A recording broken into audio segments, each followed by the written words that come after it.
Good Morning Business. Le débat.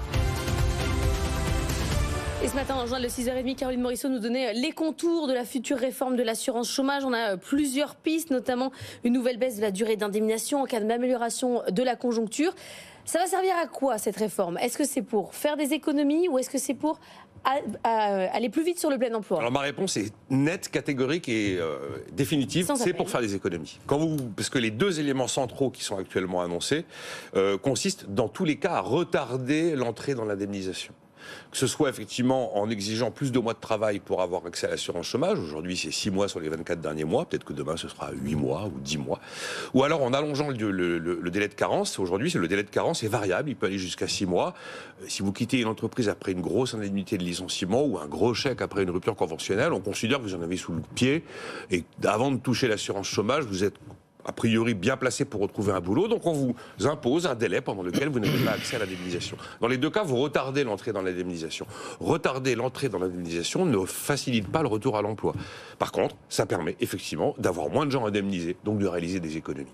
Après, le deuxième élément, à quoi ça va servir? Quand même à essayer de tenir l'engagement politique. Il avait été dit qu'on ferait une réforme quoi qu'il arrive qui serait contracyclique, c'est-à-dire que je serre la vis quand ça va bien, puis je la desserre quand ça va mal.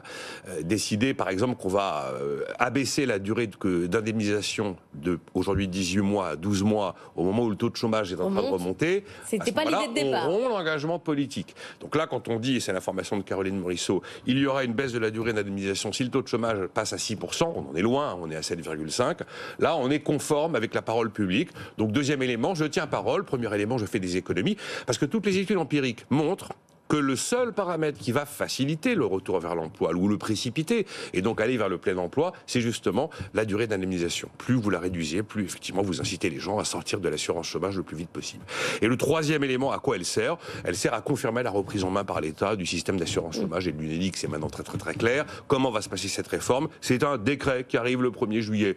Alors Madame Vautrin a dit qu'elle avait bien... présenté mi-mai aux partenaires sociaux, c'est juste pour... on le présente aux partenaires sociaux pour pas trop les froisser. Enfin, les partenaires sociaux avait conclu une convention UNEDIC au mois de novembre dernier qui a été enterrée à la suite du constat d'échec du gouvernement sur la négociation sur les parcours professionnels.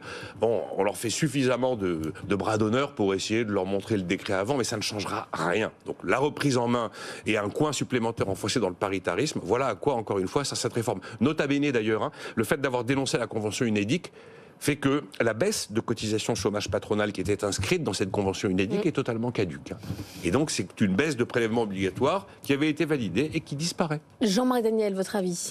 Oui, par rapport aux trois éléments qu'on vient de mettre en avant, Nicolas, je suis d'accord sur ces éléments. Je pense que néanmoins que l'élément central, c'est, je dirais pas reprise, mais prise en main, parce que normalement l'UNEDIC devrait être et a été conçu pour être entre les mains des partenaires sociaux. Et donc on grignote progressivement ce paritarisme. Sur la sécurité sociale, c'est évident, maintenant les partenaires sociaux ne sont plus qu'une fiction. Donc il restait encore sur l'UNEDIC la possibilité d'avoir une sorte de logique du paritarisme.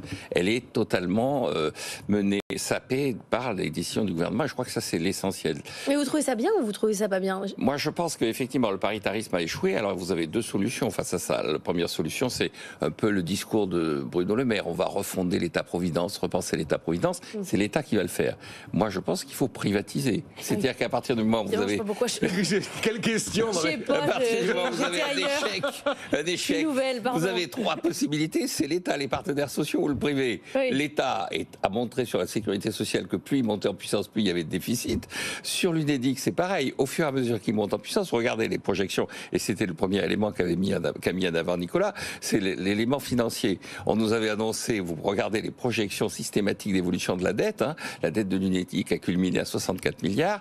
Les premières projections annonçaient qu'on descendrait à environ 50 milliards à la fin 2024, puis ensuite 54 milliards. La dernière projection, celle qui a été faite fin février, début mars, annonce 58 milliards à la fin de 2024. Et là, le privé ferait mieux. Et donc là, le privé ferait mieux, parce que le privé, lui, sa dette, ça finit par menacer sa subsistance, son existence même. Alors Alors que l'État, quand il est sa dette, le moins qu'on puisse dire, c'est que ça ne menace pas son existence. Ou alors on s'en serait aperçu, vu l'état de la dette publique telle qu'elle est. Donc je pense que la bonne solution, ce serait plutôt la privatisation. Concernant ensuite le rapport, quand même, l'objectif, c'est d'indemniser les chômeurs, c'est de faire en sorte... Là aussi, ce qui est frappant, c'est l'ignorance des travaux académiques qui ont été faits sur ce sujet. Je cite souvent les travaux de Christopher Pissarides, qui a eu le prix Nobel en 2010, et qui explique bien qu'il faut avoir des indemnités qui soient fixes, une bonne fois pour toutes, qui commencent dès le début, donc dans une logique d'assurance. Quand vous avez un accident de voiture, on vous indemnise. Il n'y a pas de carence. Mais avec une réflexion sur pourquoi il y a un certain temps entre le moment où on est au chômage et le moment où on récupère un emploi. Ce temps, explique-t-il, c'est lié à l'élément d'information que l'on peut avoir, et donc suivant les indemnités et surtout l'état de l'information qu'il y a sur le marché du travail, il faut calibrer entre 12 et 14 mois d'indemnisation et puis en rester là. Et ces mesures, ces décisions, ces travaux ne sont jamais utilisés. Donc il y a vraiment un enjeu qui est un enjeu avec de plus en plus politique. Avec une indemnisation forte ou faible? Avec une indemnisation forte, dit-il. Parce que le véritable enjeu, c'est de ne pas inciter les gens qui ont reçu une formation de haut niveau à se précipiter vers un emploi qui ne correspondrait pas à leur formation.